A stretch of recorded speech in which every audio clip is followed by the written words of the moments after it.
ಹೋಗುತ್ತಿರುವನೆಂದು ಹೇಳಿ ಪರಶುರಾಮನೊಡನೆ ಸಮರಕ್ಕೆ ಹೋಗೋನು ಕಾಂತೆ. ಬೇಡ ಕಾಂತ. ಯಾತಕ್ಕೆ ಕಾಂತೆ? ಆ ಪರಶುರಾಮನು ಸಾಮಾನ್ಯನಲ್ಲ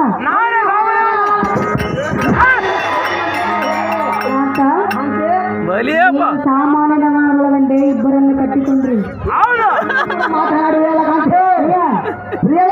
ಇಬ್ಬರ ಸತಿಯರನ್ನು ಮರೆತು ಪಂಥವನ್ನು ತೊಟ್ಟು ಹೋಗುವುದು ತರವಲ್ಲ. ಯಾತಕ್ಕೆ ಪಂಥವನ್ನು ತೊಟ್ಟಬಾರದು ಕಾಂತೆ? ಇದಕ್ಕೆ ಏನು ನಿನ್ನ ಆಲೋಚನೆ? ಕಾಂತ ಕಾಂತೆ, ಪರಶುರಾಮನನ್ನು ಜಯಿಸಿ ಬಂದ್ರಂತ ಹೋಯ್ತವಾಯ್ತು, ಇಲ್ಲವಾಗಲೇ ನಮ್ಮಿಬ್ಬರ ಗತಿ ಏನು? ಎನ್ನ ಮೇಲೆ ನಿನಗೆ ನಂಬಿಕೆ ಇಲ್ಲದ ಕಾಂತೆ? ಅದಕ್ಕಾಗಿ ಹೇಳ್ತಿರೋನು ಬೇಡವೆಂದು. 100 ಲೋಕದ ಗಂಡ ಹರಿತಿ ಮೀನು ಮಾತಂಡ ಗಂಡುಗಳ ಗಂಡ ಕಾಂತ. ಈ ಕಾಂತನ ಮೇಲೆ ನಿನಗೆ ನಂಬಿಕೆ ಇಲ್ಲ ಕಾಂತೆ. ಪ್ರಿಯಳೇ, ಎನ್ನ ವಿಚಾರವೇ ನಿನಗೆ ಸರಿಯಾಗಿ ಗೊತ್ತಿಲ್ಲ ಕಾಂತೆ.